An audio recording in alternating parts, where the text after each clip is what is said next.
Il faut aller dans les villages. Et les villageois vont vous dire que bon, tel mois, mais nous, c'est la saison de pluie. Mais visiblement, la pluie n'arrive pas. Et ça a une répercussion naturellement sur les semences, ça a une répercussion sur la récolte de poissons, ça a une répercussion sur les chenilles, ça a une répercussion sur les différentes, toute la diversité biologique, etc. Et donc nous avons tout intérêt, naturellement, à nous préoccuper. Et partout ailleurs, les ministères de l'environnement, forêt, tourisme, etc. C'est un ministère, un grand ministère, parmi les plus grands ministères.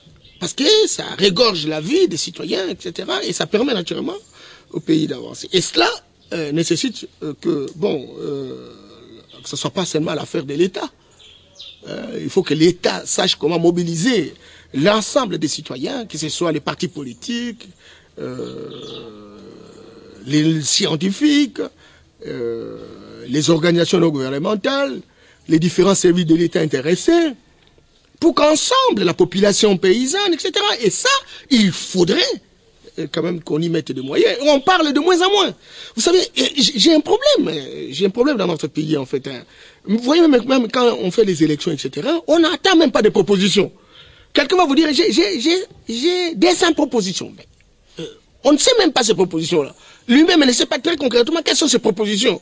Toutes les différentes problématiques qui, en fait, intéressent l'humanité aujourd'hui sur la question de le changement climatique. Vous avez suivi, personne n'en a parlé. Aujourd'hui, on parle de la déforestation et de la dégradation des forêts. Nos paysans utilisent encore l'effet de brousse.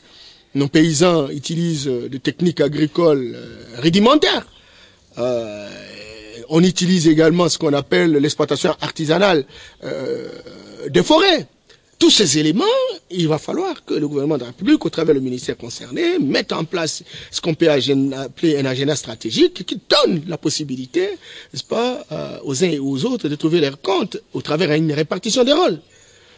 Les scientifiques, il faut aller à l'université de Kinshasa, à l'université de Lubumbashi, Kisangani, etc. Rares sont des gens qui sont spécialisés sur ces questions. Et les quelques rares, quand ils parlent, c'est juste pour faire la philosophie. Mais il y a trop de chercheurs, il n'y a pas de trous verts. Parce qu'aujourd'hui, nous avons besoin de notre forêt. Et notre forêt, c'est notre supermarché. C'est à la forêt qu'on va trouver des chenilles, des gibiers, qu'on va trouver, qu'on va cultiver pour avoir des produits agricoles, etc. Mais on a besoin quand même que nos chercheurs nous disent comment nous pouvons concilier la préservation de la forêt et nos cultures qui nous permettent de satisfaire nos besoins alimentaires, etc. Et aujourd'hui, il me semble que bon, on est plus sur les liens communs, quoi. Il n'y a pas de trous verts. Et puis bon, ces questions deviennent véritablement des paradigmes qui sont répétés à longueur de journée sans qu'il y ait une répercussion au niveau de la société. Et tout cela nécessite que le gouvernement de la République, parce que vous avez parlé de la question de la gouvernance, etc., au travers d'un ministère comme celui-là, que l'on valorise les agents, et vous trouvez même des forestiers à l'intérieur des ministères.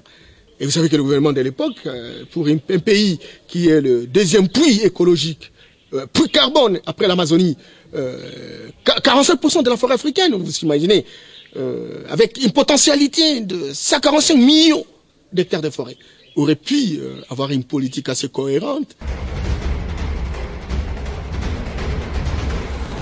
Bientôt, Kinshasa va vibrer au rythme de la francophonie, mais la question se pose, y aura-t-il un impact sur la vie de la population, puisque le sommet de la francophonie aura lieu ici en République démocratique du Congo? Bon, la francophonie, je m'excuse beaucoup, bon, quelque chose a toujours une importance. La francophonie, c'est bon, les pays qui parlent la langue française. On a essayé d'organiser plusieurs réunions, etc. Lorsque j'entre sur le net, et je trouve qu'ils proposent des petits projets de 5 000, 10 000, etc. Et pour plusieurs pays. Alors, pour gagner un projet de la francophonie, il faut passer par les champs de l'aiguille. Je crois qu'aujourd'hui, plus que jamais, il faut aussi interroger notre patrimoine culturel. On a besoin de parler le français. On a besoin aussi de parler l'anglais, on a besoin de parler l'espagnol, on a besoin de parler toutes ces langues qui visiblement peuvent nous aider. J'étais en Indonésie, je vous assure, tout le monde parle anglais. J'avais difficile parce que je ne connais pas l'anglais. Et je savais bien parler français. Mais écoute, ça m'apporte quoi finalement? Peut-être quand je suis en Belgique, en France, ou peut-être au Canada, dans une partie, il faut que nous soyons des trouvères. Il faut quitter l'approche chercheur seulement. Nous avons besoin, on a besoin d'avoir autant de foufous dans la ville de Kinshasa. Il faut avoir des techniques améliorées pour cultiver le manioc. Et nous avons besoin de nous dire, les gens qui peuvent nous dire, dans cette saison ici, nous pouvons faire ceci, on aura autant. Sur une tige, une bouture de manioc, on peut avoir autant de sacs de manioc. On a besoin de gens comme ça.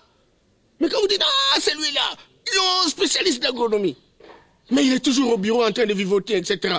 Et quelques rares, c'est aller déposer, je sais pas, son dossier pour être conseiller, je ne sais pas, à la présidence ou qu'on le nomme ministre, etc. Et quand il porte des bottes avec, je ne sais pas, sa redingote, il est dans un champ. Il dit, non, ministre de l'agriculture, il est là, il est en train de faire des choses. Mais écoutez, arrêtez!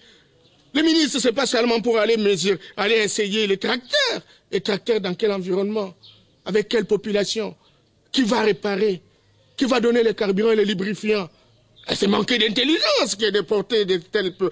Écoutez, on a besoin aujourd'hui des intellectuels. Il y a trop de personnes instruites.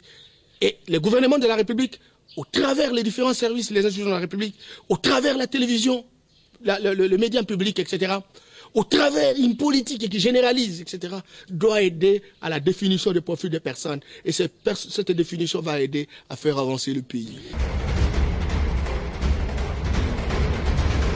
Vous êtes dans la politique, il y a très longtemps que vous êtes dans la politique, mais aujourd'hui, nous voulons savoir votre vision politique. Ma vision politique, c'est le combat que je mène pendant des années, sans être dans les institutions de la République. La société est faite d'un partage de rôles, le partage des tâches. Il y a des gens qui ont la gestion quotidienne.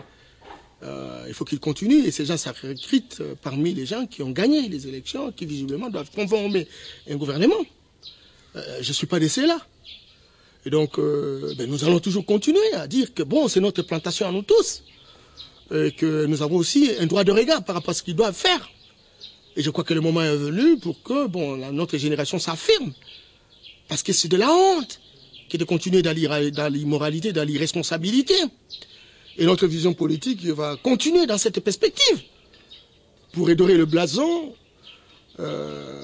pour avoir une vision pour notre pays, pour que nous soyons respectés, parce que vous n'avez peut-être pas fait un commentaire par rapport à mon profil. Je suis consultant à ramification internationale. Et on n'a aucun respect par rapport à tous ceux qui travaillent avec nous.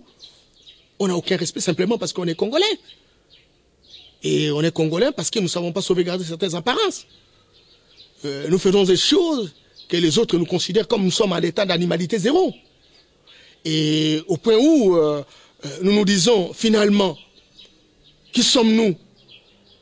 Et notre vision politique va aller dans cette perspective de faire en sorte qu'un jour le Congo fonctionne autrement. C'est par cette note que nous mettons un point final à cette émission. Merci de nous avoir suivis. Vous pouvez aussi être l'un de nos invités si jamais vous voulez nous appeler par le numéro affiché au bas de vos petits écrans. Merci de nous avoir suivis. Le prochain rendez-vous, c'est la semaine prochaine à la même heure sur votre chaîne. Merci et à la prochaine. Au revoir.